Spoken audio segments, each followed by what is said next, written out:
It's so much harder writing about structure within GCSE English language questions compared to language. Let me give you all the help and practice you need to nail this to ensure that you're on track for your grade 9. Stay tuned. Let's get you there with Schofield on Shakespeare.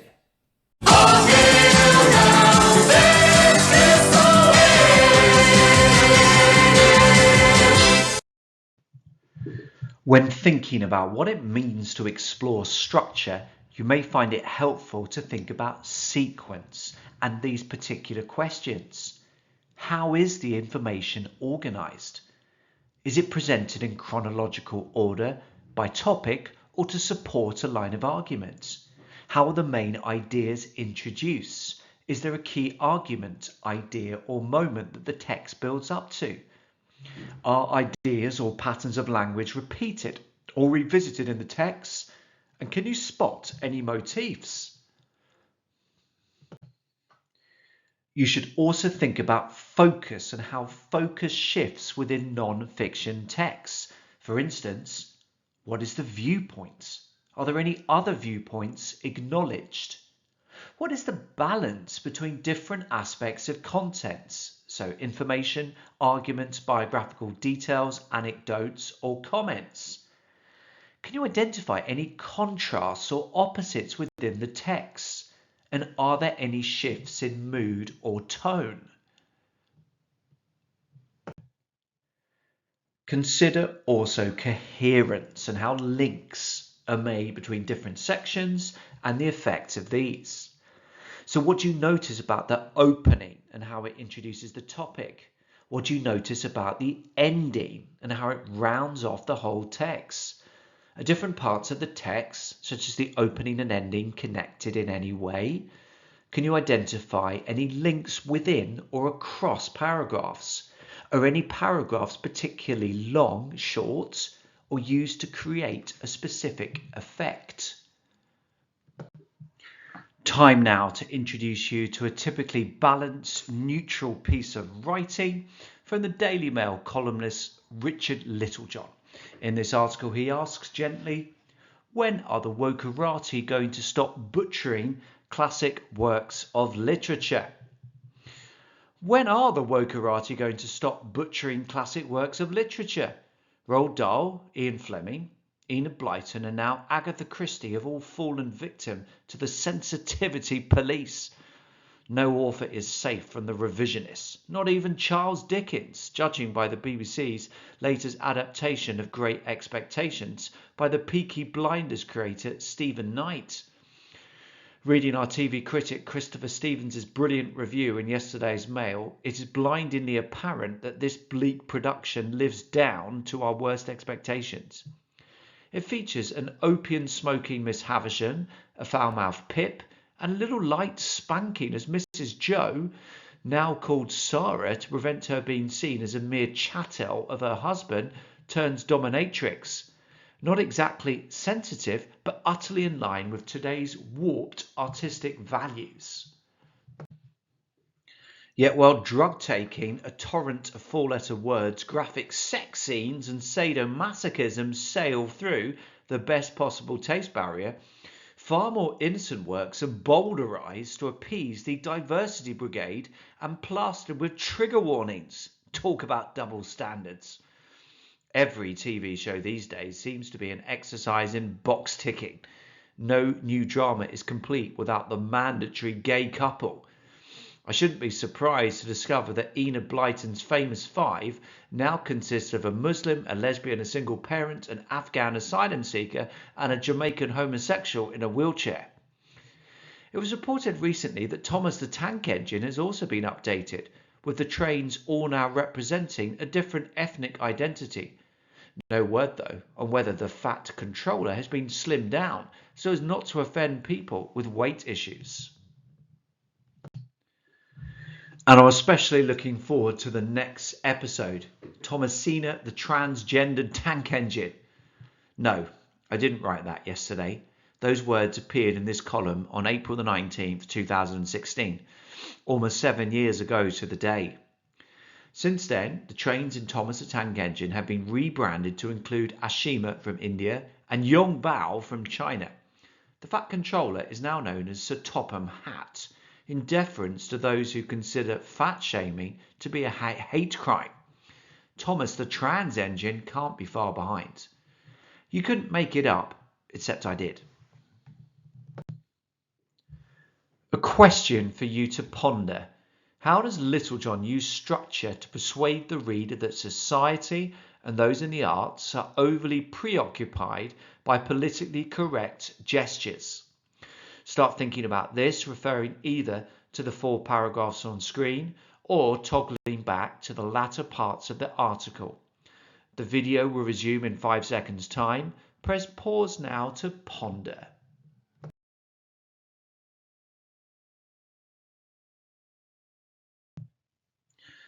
What did you come up with? Well, let's unpick a few structural details.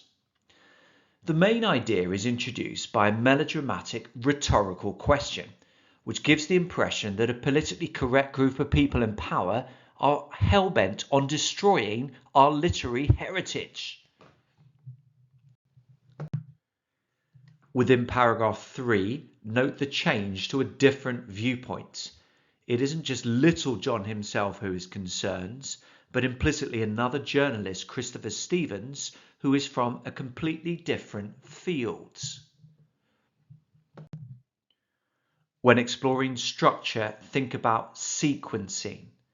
Within this particular sentence, we have Mrs. Joe positioned first as the accurate Dickensian character name, before a withering subordinate clause aimed at mocking the politically correct, unnecessary, in the writer's view, adaptation of a new first name.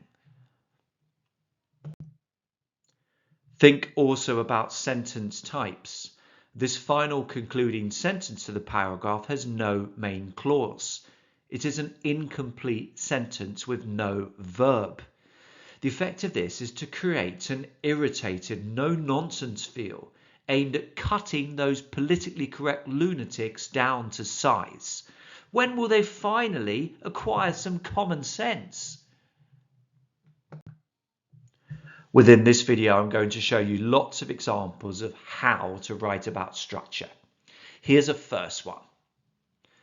The first paragraph of the extract immediately confirms the writer's perspective that society and those in the arts are overly preoccupied by politically correct gestures. Littlejohn begins with an indignant rhetorical question. When are the wokerati going to stop butchering classic works of literature?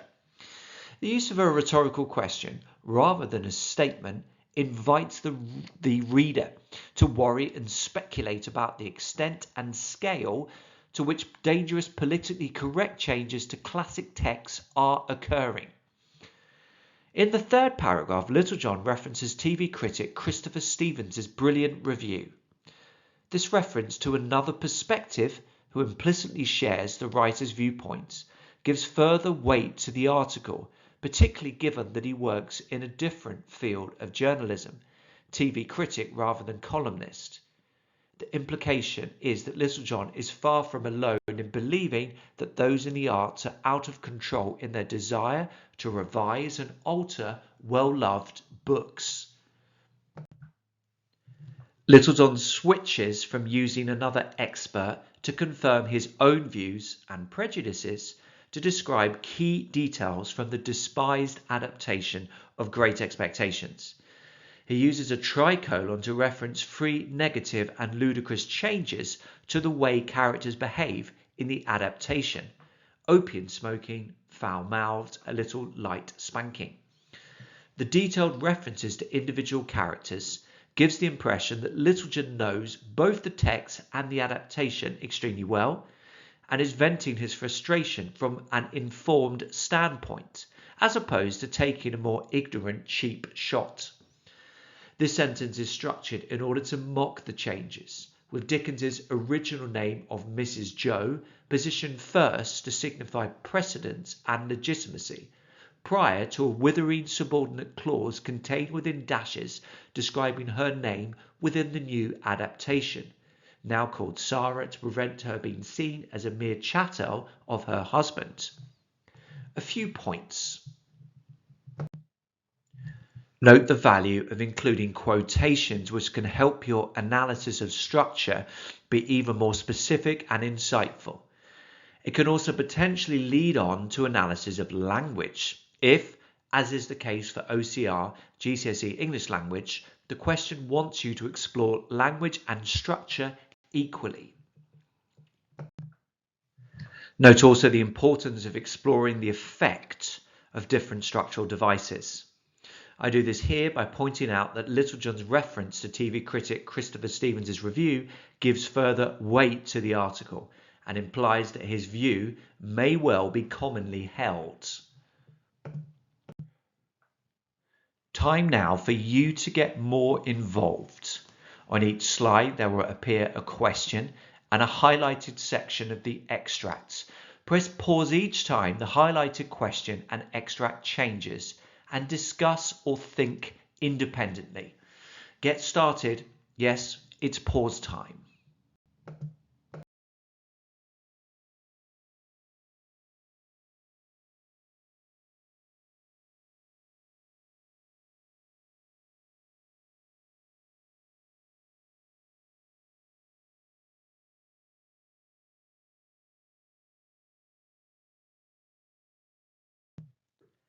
Here's how a written response on this section might look. In the fifth paragraph, Littlejohn's use of a complex sentence allows him to bombard the reader with several alarming details about the disturbing nature of the new production: drug taking, a torrent of four-letter words, graphic sex scenes. The subsequent simple sentence, talk about double standards, is incredibly short in comparison and aims to shine a dramatic spotlight on the hypocrisy of those involved in the Dickens adaptation. On the one hand, they claim sensitivity. On the other hand, they seem to be introducing gratuitous references to sex and drug use. In the sixth paragraph, the focus switches from providing details from Great Expectations to TV shows in general, every TV show these days. This helps highlight Littlejohn's viewpoint that the politically correct, overly sexualized production of Great Expectations is not a one-off, but part of a much larger problem, in which television and film executives appear to be more obsessed by trivial, in Littlejohn's view, issues, including promoting greater diversity. In the fifth paragraph, Littlejohn switches between using a first-person narrative for humorous hyperbole, I shouldn't be surprised to discover, to more formal third-person passive tense reporting. It was reported that. This allows him to directly voice his own opinions in an over-the-top, engaging way, a lesbian, a single parent, an Afghan asylum seeker, and give the impression of a wider knowledge and expertise on the topic as a whole. You may or may not be relieved to hear that I don't just include articles by right-wing bigots, although some listeners might take umbrage with that description of Richard Littlejohn, most notably my wonderful mother. And so here is a speech on feminism by Emma Watson. She cries. For the record, feminism by definition is the belief that men and women should have equal rights and opportunities. It is the theory of the political, economic and social equality of the sexes. I started questioning gender-based assumptions when at 8 I was confused at being called bossy because I wanted to direct the plays we would put on for our parents, but the boys were not. When at 14 I started being sexualized by certain elements of the press. When at 15 my girlfriends started dropping out of their sports teams because they didn't want to appear muscly. When at 18 my male friends were unable to express their feelings. I decided I was a feminist and this seemed uncomplicated to me. But my recent research has shown me that feminism has become an unpopular word. Apparently, I am among the ranks of women whose expressions are seen as too strong, too aggressive, isolating, and anti-men and unattractive.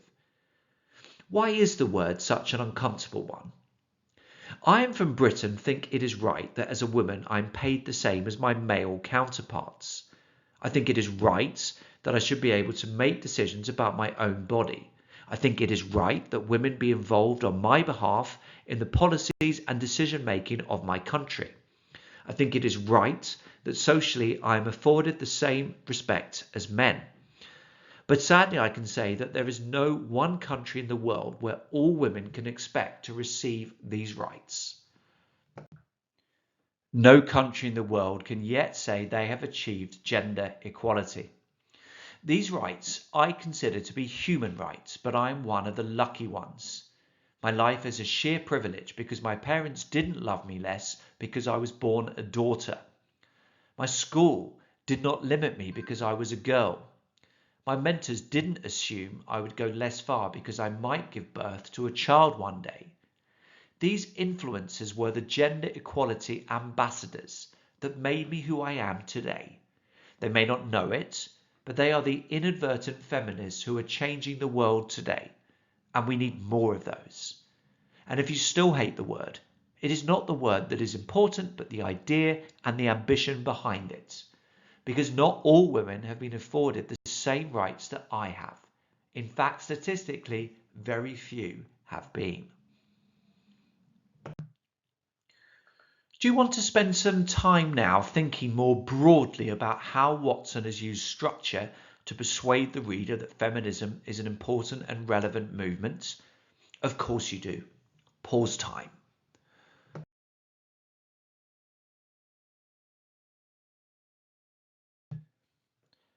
Now let me help and guide you once again. Some highlighted questions and sections of the text. Start being more specific with your analysis of structure and discuss or think about each one in turn. Press pause now, dear viewers, subscribers, and of course, pupils.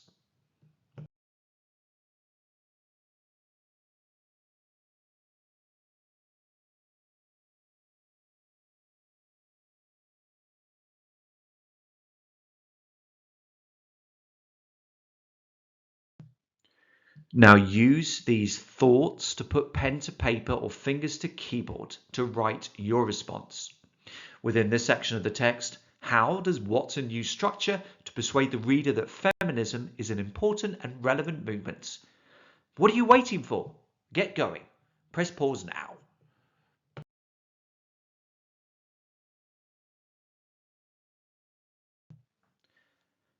Compare your response to mine. The speech starts with a statement giving a full definition of feminism. This highlights the importance of this term to the speaker and suggests that she is serious about exploring this topic in a detailed, precise, technical way. In the second paragraph, the focus shifts to providing personal biographical details about the speaker, with facts provided in chronological order about gender-based discrimination experienced at different ages, when at 8, when at 14. This personal perspective suggests that the speaker is knowledgeable, as she herself has experienced and can recount precisely being treated unfairly due to her gender at different points in her life. It is notable that the three latter sentences describing actions influenced unduly by gender are abruptly incomplete and only consist of a subordinate clause. When at 14 I started being sexualized. These sentences implicitly refer back to the original statement in which Watson declares that she started questioning gender-based assumptions, and given the total time period spans at least 10 years, emphasizes the crucial importance of critical thinking in relation to deep-rooted societal assumptions and prejudices. Let's carry on exploring structure through the article. Use highlighted questions and the extract to help focus your thoughts on structure. Press pause now.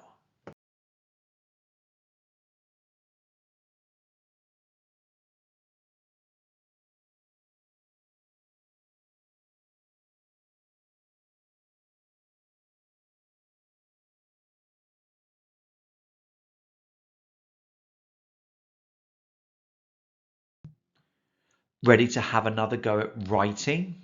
Off you go.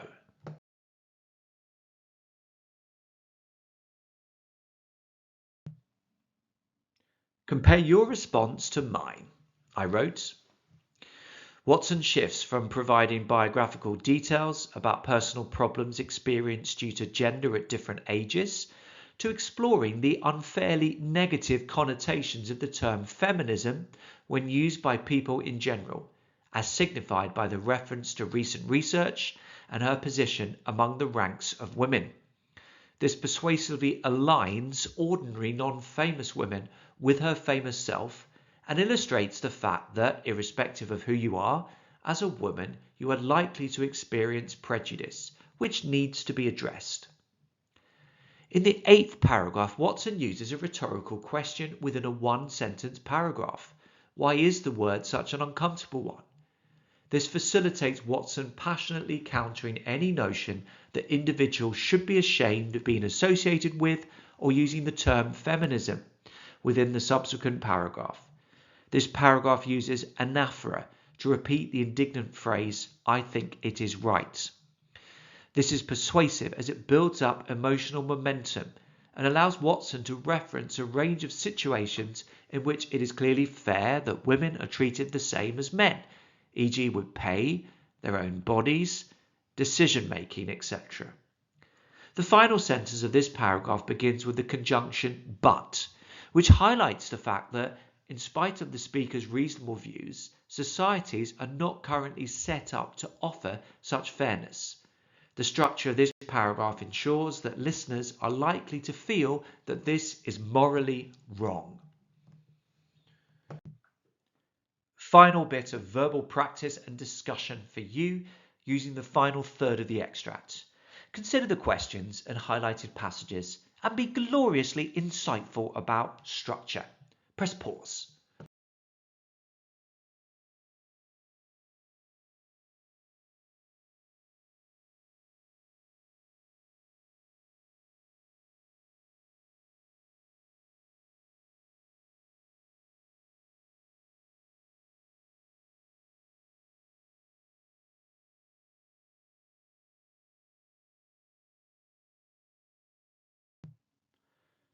Time now for your final and best piece of writing practice.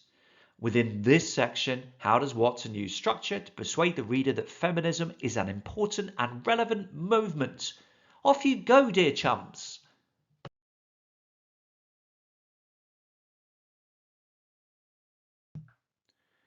I wrote, it is notable that Watson repeats the extreme sounding phrase, no country in the world within consecutive sentences across two different paragraphs to emphasize the scale of the problem faced by women in today's world. Irrespective of location, they can expect to find discrimination and lesser opportunities than their male counterparts.